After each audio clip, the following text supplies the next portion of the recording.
Bismillahirrahmanirrahim. Assalamualaikum warahmatullahi wabarakatuh. Selamat pagi, berjumpa lagi di mata kuliah alat produksi industri pangan.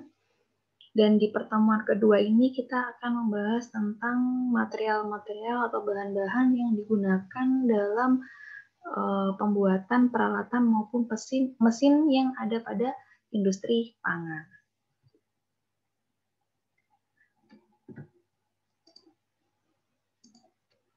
Nah, di sini dikatakan bahwa Badan Legislatif Nasional dan Internasional serta Badan Standarisasi mempunyai undang-undang, peraturan, atau standar, ataupun pedoman tentang persyaratan bahan kontak material dengan bahan pangan. Jadi, sudah ada standarnya dan pedomannya bagaimana bahan-bahan yang baiknya digunakan dengan bahan-bahan pangan, sehingga memang pada nantinya dalam proses pengolahannya, dalam proses produksinya itu akan dihasilkan produk dengan mutu yang baik, seperti itu.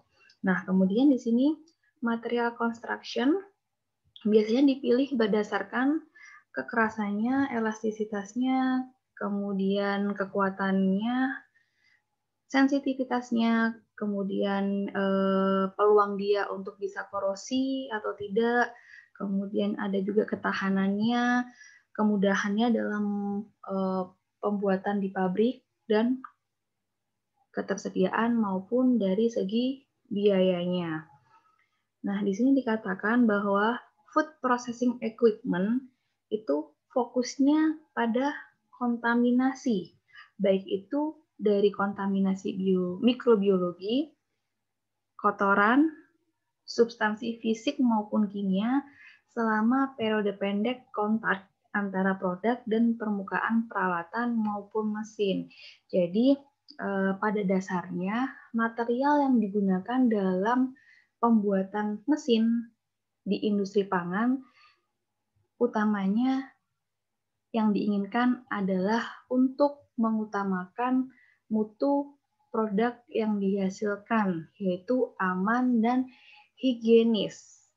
Sehingga dalam pembuatannya digunakan bahan-bahan atau material-material yang memang tidak memicu atau tidak berpeluang menimbulkan kontaminasi, baik itu mikrobiologi, fisik, kimia, dan lainnya. Nah, di sini ada beberapa kriteria di mana material construction itu harus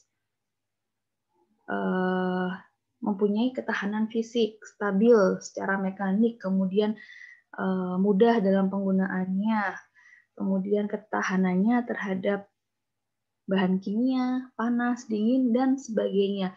Ada dua penelitian yang mengungkapkan parameter atau hal-hal yang harus dipenuhi ketika kita berbicara tentang material construction di industri pangan. Nah, di sini seperti yang kita ketahui bahwa korosi itu salah satu hal yang memicu terjadinya kontaminasi antara peralatan dan bahan pangan yang bersentuhan dengan peralatan tersebut.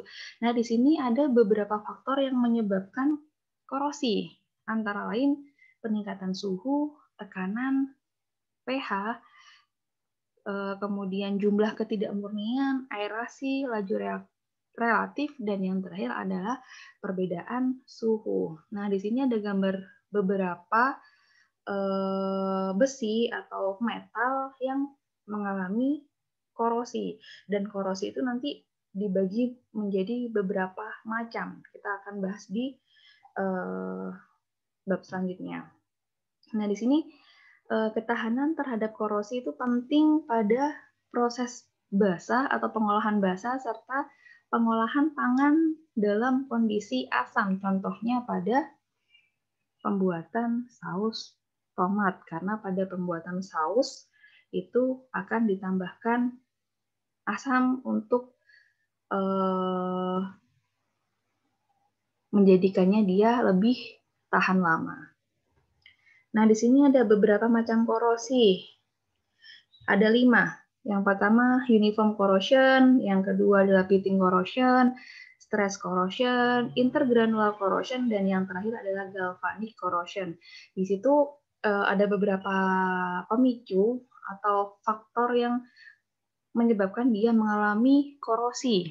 Bisa dari kelembapannya, kemudian terdapat lubang kecil di permukaan logam, kemudian ada juga yang proses pengelasannya itu menggunakan suhu yang terlalu tinggi dan lain sebagainya.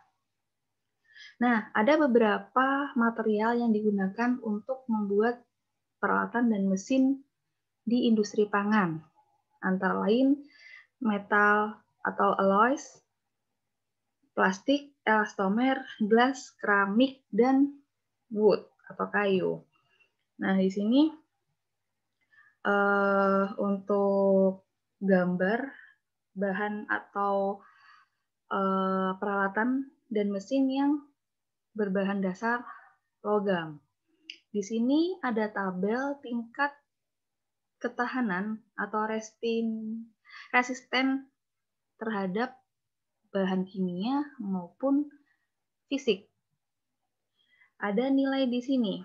Nilai ini menunjukkan tingkat keresistensiannya. Jadi kalau dia contohnya di sini nikel, dia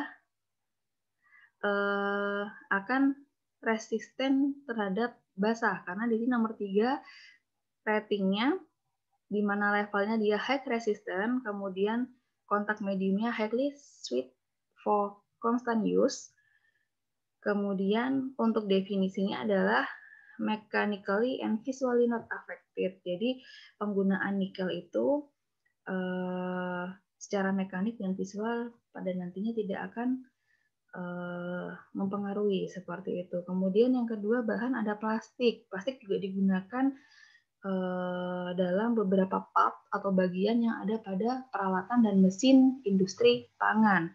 Di sini juga ada tabel yang menunjukkan bahwa tingkat resistennya terhadap kimia maupun fisik. Di sini ada contoh beberapa termoplastik, ada teflon, polietilen, polipropilen, dan seterusnya. Dan di sini ada termoharder, contohnya polyester, phenolics, melamin, dan lain-lain.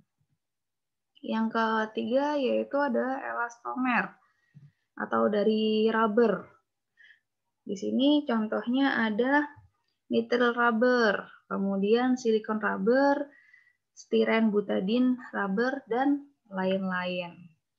Nah, ini juga contoh peralatan penyimpanan atau storage display untuk bahan pangan yang berbahan dasar kaca atau gelas. Dan ini adalah beberapa bahan dari keramik dan ada beberapa bahan juga yang terbuat dari kayu. Contohnya juga bisa sebagai rak penyimpanan atau dalam bentuk palet dan lain-lain. Mungkin itu saja yang dapat saya sampaikan pada pertemuan hari ini. Untuk lebih lengkapnya, kalian bisa baca pada e-book yang sudah saya share. Terima kasih atas perhatiannya. Saya akhiri. Wassalamualaikum warahmatullahi wabarakatuh.